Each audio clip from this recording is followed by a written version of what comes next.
আমি বলি না আজকে সামাজিক মাধ্যমে শুধু দেখতেছি জামাত সমর্থিত দল জামাতের বি টিম, এটা আমি বলি না। আমি বললে ভাই আমাকে আবার খুব গালিগালাজ দেবে, কারণ এত বছর জামাতের সাথে একসাথে আন্দোলন সংগ্রাম করেছি। আমি আমার আসনে জামাত বারবার নমিনেশন পেয়েছে, আমি ব্যর্থ হয়েছি, তাদের কাজ করেছি, আমি তাদের বিপক্ষে বলতে চাই না। তবে একটা কথা আমাদের ভারপ্রাপ্ত চেয়ারম্যান মহোদয় ইঙ্গিত দিচ্ছে যে আজকে এইরকম কথাও মানুষ বলে যে আমরা আমাদের সাথে থাকলে আমরা জান্নাতের টিকিট দিতে পারবো। আরে ভাই, তুমি জান্নাত পাবা কিনা এই বলার অধিকার কি তোমার আছে? তোমার কিন্তু নাই। তুমি কিভাবে বলো? তুমি তো কাফের হয়ে গেছো, এইটা ঠিক না।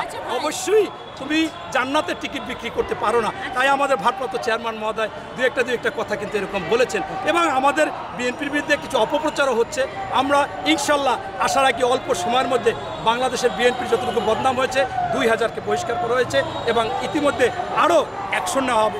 এটা থাকবে না, আমরা জনগণের কাতারেই থাকবে। বৈষম্য বিরোধী থেকে আসছে এই সংগঠন, নিজেদের মধ্যেই বৈষম্য।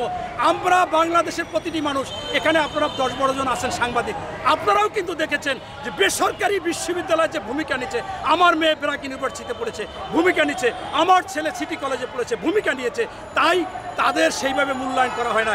এবং এখন আপনাদেরকে চ্যালেঞ্জ করলাম, যতগুলো শহীদ হয়েছে, যতগুলো আহত হয়েছে, সবই বেসরকারি বিশ্ববিদ্যালয়, কিন্তু সেইখানেই তো বৈষম্য। আক্ষেপ করে বলেছে, কষ্ট নিয়ে বলেছে।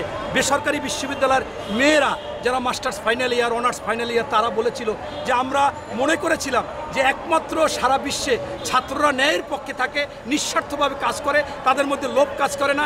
দেশের যখন আপনার অরাজকতা এবং সমস্যা সৃষ্টি হয়, ক্রান্তি লগ্নে ছাত্ররাই নিঃস্বার্থভাবে এগিয়ে আসেন। সেই এগিয়ে আসার পাশে আমরাও সেটা ছিলাম, কিন্তু তখন যে দল করবে সেইটা আমরা কখনো মনে করিনি।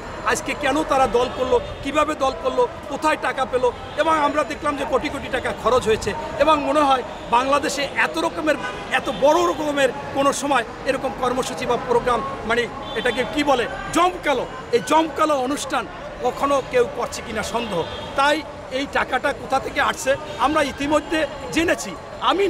আমি স্পষ্টভাবে আপনি সার্চ দিলে পাবেন যে একজন সাংবাদিক ইলিয়াস, যিনি দেশপ্রেমিক, এবং উনি ওনার বাবার পক্ষেও কথা বলেনি, সবসময় নিয়মমাফিক কথা বলে। তিনি 5টা ছবি দিয়ে কিছুদিন আগে, 3-4 দিন আগে একটি লাইভ করেছে, সেইখানে দিয়েছে 2 জনার উপদেষ্টার ছবি।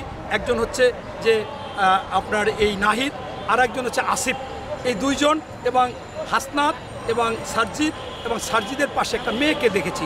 এই 5 জনার ছবি দিয়ে বলেছে যে এই 5 জনার পরিবার এবং 5 জন প্রচুর পরিমাণে টাকা বিভিন্ন জায়গা থেকে চাঁদা কালেকশন করছে, তদবির বাণিজ্য করছে, তার পরিবার তদবির বাণিজ্য করছে। এমনকি বলেছে মিরপুর একজন এবং বনশ্রী একজন, এবং এই টাকা এখন চাঁদার থেকে চলে গেছে ডোনেশন। সেই ডোনেশন আনতেছে। এই ডোনেশন কারা দিচ্ছে? তারা অবশ্যই সুযোগ সুবিধা নেবে, তারা অবশ্যই আওয়ামী ফ্যাসিস্টের সময় অবৈধ টাকা উপার্জন করেছে, এবং সেইটা আমাদের কাছে যে টাকা পয়সা নিয়েছে 5 জনারই আমাদের কাছে রেকর্ড আছে, ডকুমেন্টস আছে, আমি প্রমাণ করতে পারি। বাংলাদেশেও কয়েকটি আপনার টিভি চ্যানেলে সাক্ষাৎকারও দিয়েছে।